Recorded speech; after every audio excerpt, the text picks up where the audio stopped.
Well, after 70 plus years, the Eugene Emeralds announced today that they are looking for a new home, Jace. They are leaving. If I had ever Eugene. seen the Eugene Emeralds play, I would be sad about this. Well, it's a big deal down there. I mean, they've been around a long time. I worked for them for a summer. Of course Ryan you Buckley did. is an alumni. The Ryan Buckley, the 7 degrees of Ryan Buckley never ceased to amaze. Well, this shouldn't be that surprising. I was a baseball fan who went to school in Eugene. So stay there for the summer, work for the team. So they tried to get a deal. So, a couple years ago, the same thing happened to Salem Kaiser Volcanoes. Yeah, It's the minor leagues. MLB changed the protocol, so their stadiums had to be refitted to the new protocol. And Hillsborough had to go through this too, the Hops. But they got theirs done. Salem left, and now Eugene has been trying to get PK Park to be retrofitted to fit Major League Baseball standards. They couldn't get the funding for that. And then they were going to do a fairgrounds upgrade, and they couldn't get the final funding in place for that. It's kind of just. And now they're like, well, we're out of here. Yeah. So they're going to play at PK Park with the Ducks, share that until because that's what they do now. Yeah. And they will do that for the next. They anticipate playing there this year and probably having to play there again next year. And then they'll move somewhere to a new ownership group. They'll be in Salina. Hey, minor league teams do great in places like Salina. Sometimes, yeah. If you do it right. If you could play this time of year. That's true. So rest in peace. Well, that sucks. I don't like it because if you're from Eugene, and I don't know, do they draw well down there, Buck? I think they're a big deal down there, aren't they? I mean, their old stadium. I worked there before the whole thing burned down. The Civic Stadium burned down, so that thing was tiny.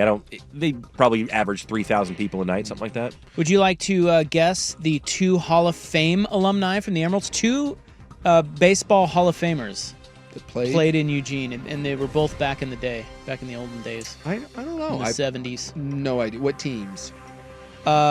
Phillies. And was it Mike Schmidt? Yes, Mike Schmidt. Look at me, Emeralds alum. I remember my stuff. And then the Reds, I think, or maybe he was Phillies too. I can't remember where he pitched. I gotta look it up. Rob Dibble. Rob Dibble's not. He's not a Hall of Famer, but he was a Emerald. Oh. Jim Bunning. Oh, okay. Who did he pitch for the Phillies?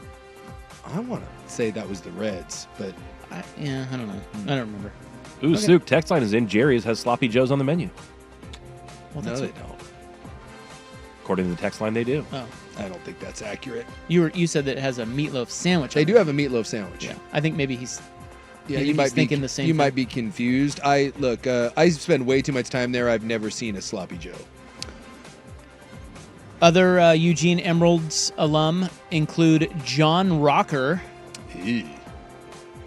Corey Kluber, and Oscar Gamble, who once profoundly uttered, and I quote, "They don't think it be like it is, but it do." One of the great quotes of all time. Of all time. A storied tradition at the Eugene Emeralds. I'm just sad because, like, if you were down there and you like going to those games, minor league sports are great. Like, I go to Pickles games. I would go to more Hops games. It's a bridge too far for me. Hillsborough, you might as well like be at the coast for me. That's just too far out there. But the Pickles, I love going to the Pickles games. Minor league sports are great. Winterhawks, the Pickles, those are fun, and they become part of the community, especially been around for that long. So that stinks. Did you know that the Eugene Emeralds were featured in Bull Durham?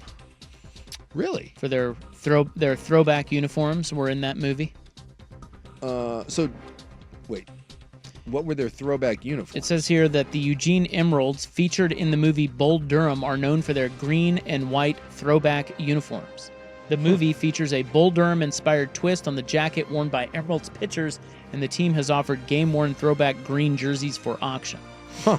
That's from AI. I have seen Bull Durham so many times, and I don't ever recall seeing them play the...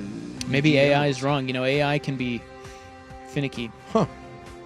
So they're saying that they didn't play, because they played real. They played like the Asheville Tourists were in that. They played, and the Durham Bulls are a real minor league team, which was the team that was centered on. So are they saying that the Eugene Emeralds were in that, or they just were inspired? Their uniforms, or like the costume people just liked those uniforms the best, so they used them. Hey, I googled something else, and guess what AI says now? What? The Eugene Emeralds, a minor league baseball team, are not featured in the movie Bull Durham. No! What the hell? Fake news. I'm just saying that was one of those, like, I've seen that movie enough. I feel like I would maybe remember that. Yeah, By the way, I think Bull Durham is a phenomenal movie. great movie. Yeah, it just says here that they had a Bull Durham inspired jacket. So that guy was way off who Okay. texted that in. All right. Well, rest in peace, Eugene Emerald.